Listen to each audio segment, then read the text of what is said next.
Welcome to the BizNews briefing visual edition. Yeah, after 4 days of just giving you the audio, we now have video for you as well tonight. We've got a heck of a show as well to kick off with. At the BizNews conference Thursday a week ago, Mteto Nyati earned a standing ovation that he didn't quite get, but you could see that people were itching to get out of their seats for the way that he discussed that South Africa has overcome load shedding. We're going to have the key part of that tonight, those insights for you. Also, we'll be hearing about the story of Tshwane. That's from Neil de Beer from the UIM after he had his regular discussion on a Sunday, on the Sunday show with my colleague Christine. Also coming up, our partners at The Economist speak about the big four accounting firms and why they've just got too big and now they just must fail or get smaller. Paul O'Sullivan unpacks the sad story of Mark Lomas, a man that I interviewed many times when he was chief executive of Group 5. He was extradited back to South Africa over the weekend, and he is now facing the music. And then finally, we've got a social media story for you about something called Perplexity, the first real challenge that Google has had. All of that coming up in the next half hour.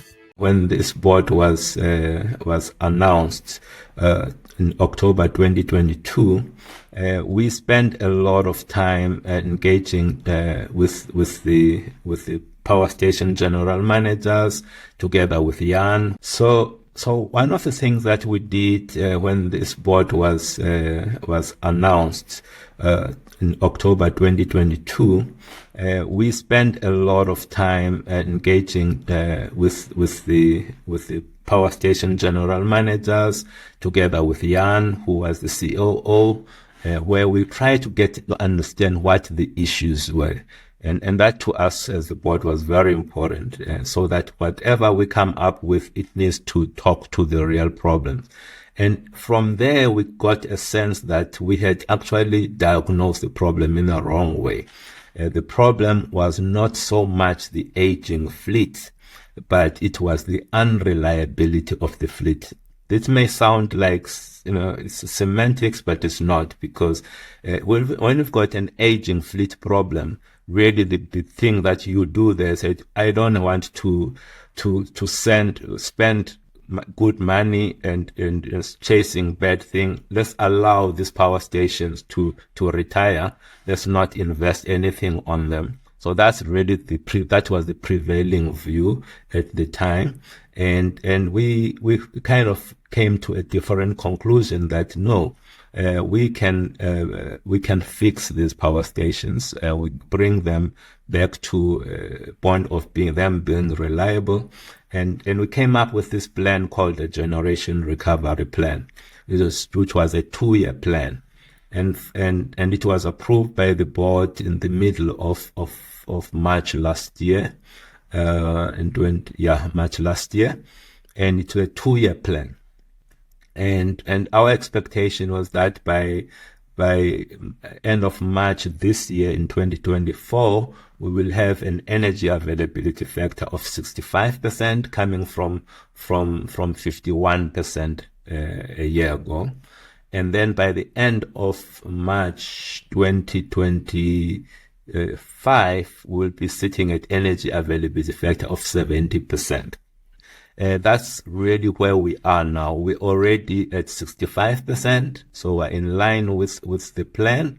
And we have a number of actions to take to get us to a point where we can say that the EAF is sitting at 70%. When it is at that point, it will have enough reserve margin. We generally always have to have something like 10 to 15% reserve margin above the demand, and we're already on some days this year already sitting at that level. So, but until we are complete with the work that we had planned to do, we are not going to be declaring victory too soon. but we expect by the end of March next year, we should be in that position. Pretty good news, isn't it? That we have, until March next year, the Eskom board, the plan will have come together. No more load shedding. What that means for South Africa in the long term is, it's very hard to overestimate the impact on this economy. On to Neil de Beer now, because the other big story that's been going around. Now, the deadline is set, Chris. The last waltz will be on the 26th of September in the Tshwane Metro Council when the vote or the vote against. Now, the deadline is set, Chris. The last waltz will be on the 26th of September in the Tshwane Metro Council when the vote or the vote against Siljebrand will now be cast. It was the statement from Herman Mashaba that said that they are either going to go and declare a new coalition with the ANC, or they are not going to vote and they would go into the opposition benches to face against that coalition. Then the people whom stay in that metro that actually demand that they just get services. It doesn't actually matter, Chris, who the hell it is. If it's a Silje, or for Pieter, or for Sipho, for Douglas, or I don't care. What must be clear is that whomever governs must put the citizens first. And I'm very sorry, in the past 3 weeks, it has absolutely not been about the citizen. It has been about power. Now, power corrupts, and absolute power corrupts absolutely. So I think we are thoughtful now. Yeah, does it? Thoughtful. We are thoughtful of seeing the political show, the political puppets, the political rah-rah rhetoric. I cannot wait for the 26th so that we, not just as Tshwane, not just as Gauteng, but as South Africa, can go away from the table tennis match to bloody getting down to services and serving your citizens. And I think we're getting there on the 26th of September. Come what may. Thank you, Neil, and my apologies for getting a little bit of fat fingers in there.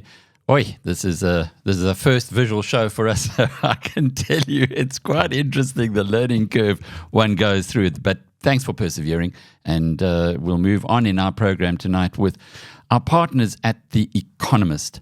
They have been having a close look at the big four accounting organizations, and in particular PWC, which got into a lot of trouble in the last little while. Reason is that it was the auditor of Evergrande, the company in China that hit a brick wall and cost an enormous amount of money for everybody in that country who had invested with them. Here's our partners at The Economist. What they do is they bring in actors to read through the articles. The full article is on BizNews, but this will give you a taste of what's going on down for the big four. That's PWC, KPMG, Deloitte, and EY, and where they might be heading into the future. Like his fellow Victorian bean counters, Edwin Waterhouse made his name in part by unearthing frauds perpetrated during the railway mania that gripped late 19th century Britain. These days, the accounting and consulting powerhouse that traces its history to his successful sleuthing more often makes news for failing to detect financial malfeasance or for engaging in mischief itself. Between 2010 and 2023, it faced around $450 million in fines and settlements related to botched audits and other misconduct in various countries. The firm, which now goes by PWC rather than PricewaterhouseCoopers, at least spares Edwin's memory the indignity of having his name openly tied to the mess. The latest stain on PwC's reputation came on September 13th. China's authorities slapped its affiliate in the country, PWC Zhongqian, with a record $62 million fine and barred it from doing business for 6 months. Its staff, regulators said, concealed or even condoned fraud in the accounts of Evergrande, a property developer which inflated its revenues by nearly $80 billion in the 2 years before its collapse in 2021. You don't make partner because you are a good auditor. You make partner because you close deals, recalls a former Big Four employee in China. Such misalignments are especially acute in the rough and tumble markets of the emerging world. Laxer corporate oversight means more temptation for bad behaviour. Employee churn also tends to be higher because workers are readier to jump ship to secure even a modest pay rise. With little management from the top, these problems could become widespread as a greater share of the firm's business comes from poor countries. Around 2/3 of the corporate entities that make up EY's global network reside outside the rich world. It's a wonder there aren't more scandals, says Tom Rodenhauser of Kennedy Intelligence, a research firm. Adopting a more top-down structure is, alas, out of the question for the Big Four. Most countries have laws that require accountancies to be domiciled locally and owned by citizens. Still, the giants could simplify their businesses by hiving off the fast-growing consulting arms, as EY attempted last year, before some American partners got cold feet. Such a split has a commercial logic. It would allow the consultants to raise the pots of money needed for technologies such as artificial intelligence. It would also allow the global leadership of the rump assurance networks to focus single-mindedly on audit quality. Splitting apart will not be easy, as EY's experience shows, but it is probably inevitable.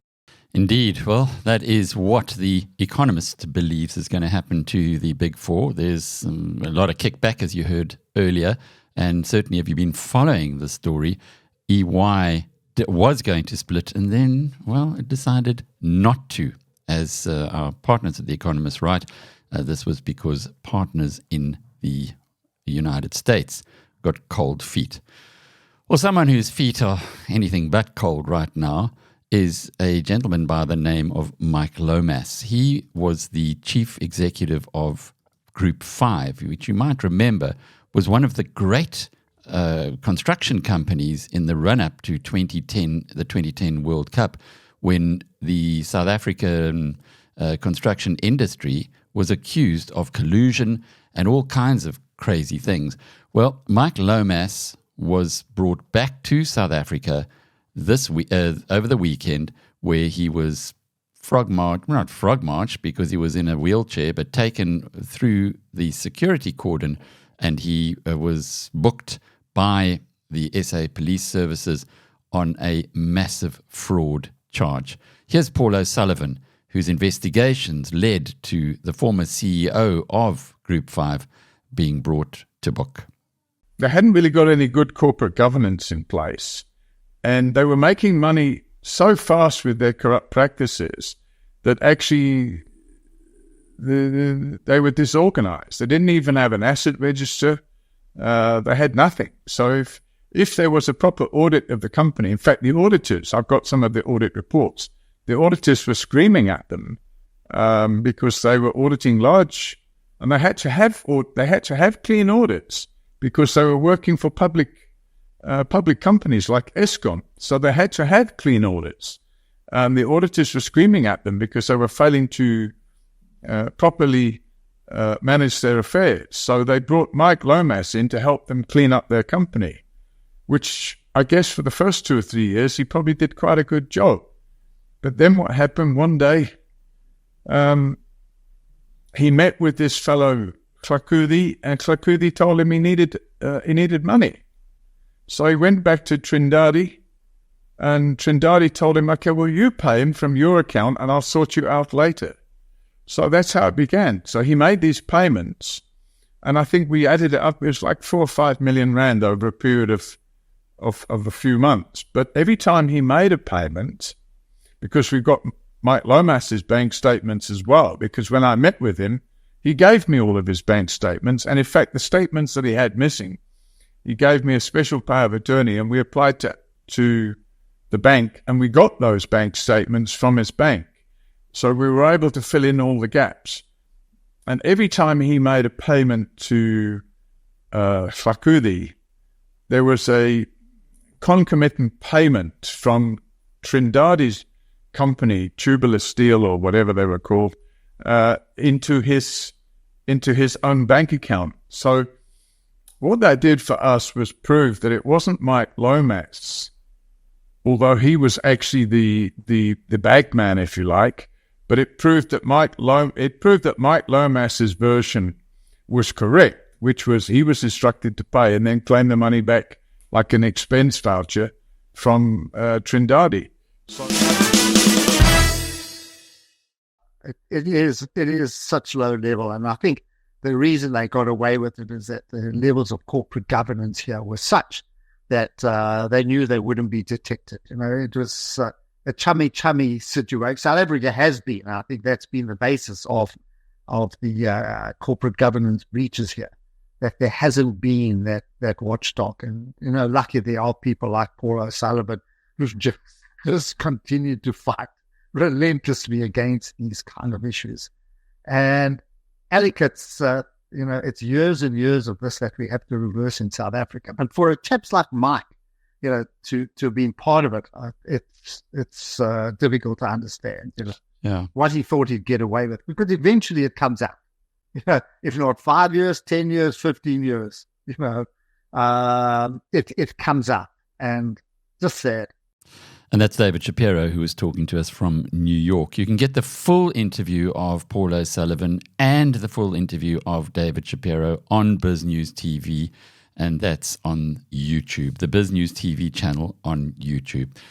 Well, before we get into our final story of the evening, let me bring you up to date on what's been happening on the markets. And it's been another green day, and a really good green day for South African shares. All share index up by 1.1%. Financial shares did the best. They were 1.5% higher, and resources were 2% better. Apologies. So resources actually did better than financial shares. The rand 13 cents stronger against the US dollar. We're at 17 rand and 32 cents. If you're interested in the other two crosses, we're at 23.12 against the pound and 19.29 against the euro. The gold price was $10 higher at $2,632 an ounce. Bitcoin $500 higher, $63,295. So a very, very good day again for Bitcoin. You might recall that on Friday it picked up $5,000. A number of interesting stocks on new highs. We've been talking about Piet Viljoen's small and medium caps that he loves so much. Well, those who followed him at the BizNews conference will be celebrating CMH's 3% gain today to a new high of 38 Rand a share. And Lewis, which Pitt has been talking about for some time, that was 4% higher at 71 Rand. Sun International was 2.5% better at 48 Rand. And Discovery, after those results last week that Sean Pesh said were top draw, well, that was up 4% today at 171 Rands a share. Amongst the other new highs, Standard Bank, 2.2% at 248 Rand 78, and Mr. Price up nearly 2% at 260 Rand a share. Capitec results coming out towards the beginning of October. We'll be talking to Gerrie Fourie. I think it's the first or second or 3rd of October. We had Capitec's numbers being anticipated by the market, and it jumped another 1% today to a new high of 3,080 Rand a share. Not alone, though, as far as the financial shares are concerned. Nedbank also at a new high, 299 Rand and 81 cents. And Outsurance keeps going stronger, although today it was tempered, but 0.75% stronger at 57 Rand 76. Now, if you've been following what's going on in social media, you will know that Elon Musk has done some interesting stuff, to put it mildly, at Twitter. And the consequence of that has been a number of, probably around a fifth of the people who were active on Twitter before the most recent developments in the UK, where Twitter was accused of promoting right-wing violence, they've left the channel entirely. So we've had quite an issue there as far as social media is concerned. But a more interesting point, I guess, for the purpose of our next conversation, and this will be closing off our show tonight, is that at a Berkshire Hathaway AGM some years ago, Warren Buffett and Charlie Munger explained how they could not find a flaw in the Google business model. And although they'd missed out by not buying into Google early enough, they just didn't see how anything could give Google a hard time, or in fact could compete effectively with Google. Well, our colleagues at the Financial Times, our partners rather at the Financial Times of London, did a piece today on a business called Perplexity.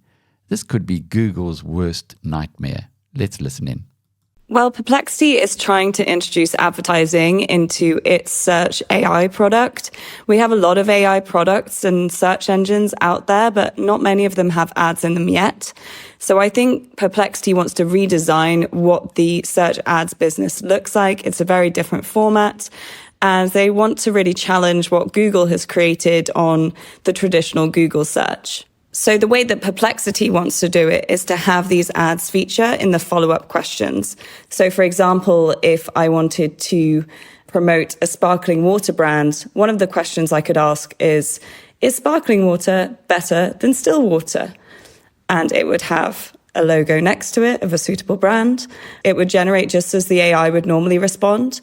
But the difference here is that the brand gets to sign off on the answer to make sure that it's safe, that it doesn't say anything that doesn't align with its brand values. And they also pay for it, obviously. Are brands showing any interest in partnering with Perplexity on this? Perplexity has been trying to target quite premium brands. Its user base is from quite high GDP countries, and some of the brands that they're in discussions with are people like Nike and Marriott. But as far as I know, no deals have been officially made yet.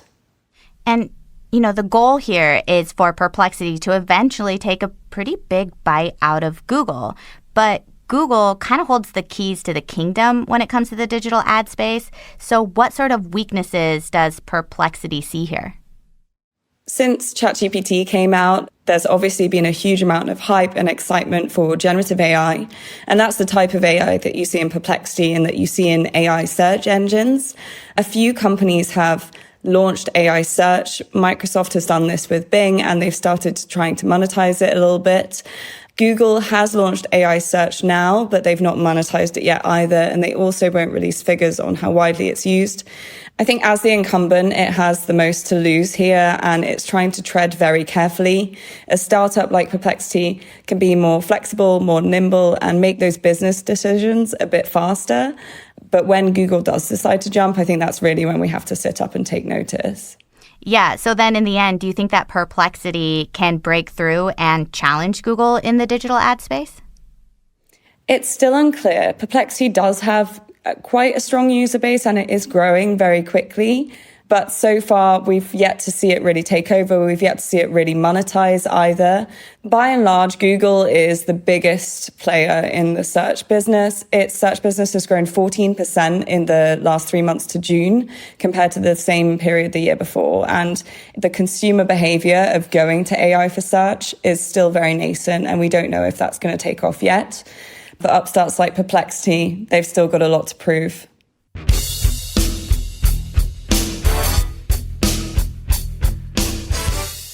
Well, thank you for being with us for BizNews Briefing tonight. Apologies for any interruptions that you might have had. This was our first visual edition. And man, I'm looking forward to being back with you again on Wednesday. Nothing tomorrow. We've got a public holiday here at BizNews, as does the whole country tomorrow. Enjoy your day off until Wednesday. Same time, same place. From Alec Hogg. Cheerio.